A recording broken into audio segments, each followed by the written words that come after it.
चलिए, अब हम लोग 9th क्लास में मैथ में हम लोग समझेंगे जियोमेट्री के बारे में।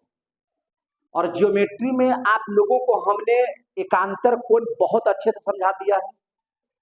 बोलिए, संगत कोण आपको बहुत अच्छे से समझा दिया है।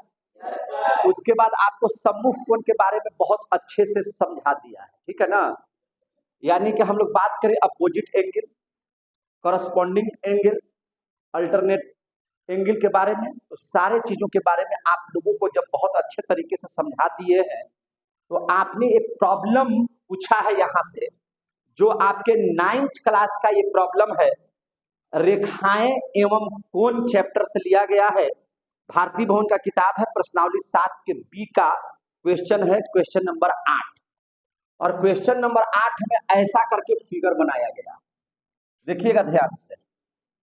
ये ऐसा करके जो फिगर बनाया गया है, दो समानांतर रेखा है, एक है AB और दूसरा है आपका CD, और एक तिर्यक रेखा है जो इस तरह से इसको विभाजित कर दे रहा है। इसका नाम है E और यहाँ पे नाम है F, यहाँ पर नाम है G और यहाँ पर नाम है H। क्या जी यही नाम ना है? तो ये दो मने रेखाएं हैं जिसको एक तिर्यक रेखा यहाँ पर विभाजित कर दे रहा है, काट दे रहा, विभाजित नहीं मैंने इसको काट रहा है। और यहाँ पर का कोण दिया हुआ है आपका 150 डिग्री। कितना दिया हुआ है? 150 डिग्री। कहता है कि EFB, जो इतना बड़ा कोण है, इसको क्या किया जा रहा है कि समद्विभाजित किया जा रहा है। यानी कि इसको दो बराबर भागों में बांटा जा रहा है। यहाँ पे ये वाला और ये वाला, अगर इसको x मानिएगा तो ये भी x से रहेगा, ठीक है ना। दो बराबर भागों में बांटा जा रहा है। तो EF और यहाँ पर नाम है P, इस कोण का मान क्या होगा? इस कोण का मान क्या होगा? यही ना क्वेश्चन है। ध्यान से समझिएगा, आप इस बात को बहुत अच्छे से समझ लीजिए, ध्यान से समझ लीजिए। देखिए ध्यान से, अगर दो समानांतर रेखा है और उसको कोई तिर्यक रेखा विभाजित कर रही है, तो बताइए ये जो कोण है इसका नाम है CGH और ये कितना दिया हुआ है? 150 डिग्री। इसका अगर हम संगत कोण निकालें तो इसके जस्ट बाद ई वाला कोण है, हटा देना है, और इसके बाद जस्ट ई वाला कोण है, तो यह कोण इसका संगत हो जाएगा। और संगत कोण आपस में क्या होते हैं? बराबर। यानी कि ई 150 है तो ई भी कितना हो जाएगा? 150। कोई दिक्कत? यानी कि यहां से देखिए कि कोण CGH बराबर हो जाएगा AFG का। काहे बराबर हो जाएगा? तो लिख दीजिएगा कि संगत कोण से बराबर हो जाएगा। कैसे बराबर हो जाएगा? संगत कोण से। क्लियर हो गए? अब बताइए कि AFG और इसके सामने ठीक ये वाला कोण है जिसका नाम है EFB। क्या नाम है?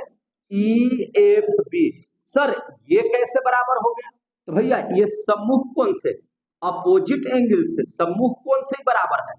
कैसे बराबर है? सम्मुख कोण से। तो अब बताइए ना, सम्मुख बताया था ना कि ई कोना का ऊ कोना, ऊ कोना का ऊ कोना, यानी कि ई दीवार का वो दीवार, ये दीवार का ये दीवार, मुंह के सामने सम्मुख कोण।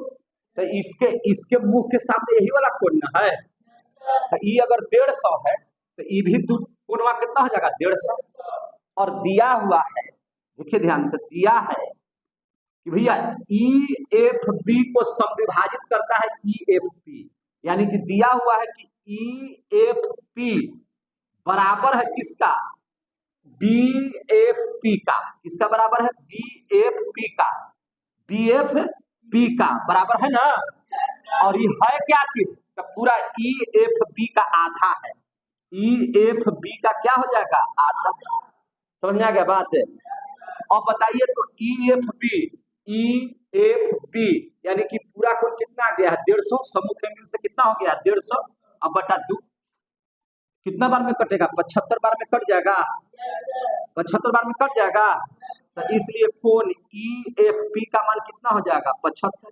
ये भी 75, ये भी 75। क्लियर हो गया? समझ में आ गया बात? देखिए मैथ इसको तो हम डायरेक्ट बना सकते थे, एकदम सीधा से समझे। ये 150 है, आप समझाने के लिए तो हमको तुरंत समझा देंगे भैया, ये 150 है ना, इसका संगति 150 है, इसके सामने ये वाला कितना हो जाएगा 150, और दोनों आधा आधा करना है, क्योंकि दिया हुआ कि समद्विभाजित करता है। EFP क्या है? समद्विभाजित करता है किसको? EFP को, समझे?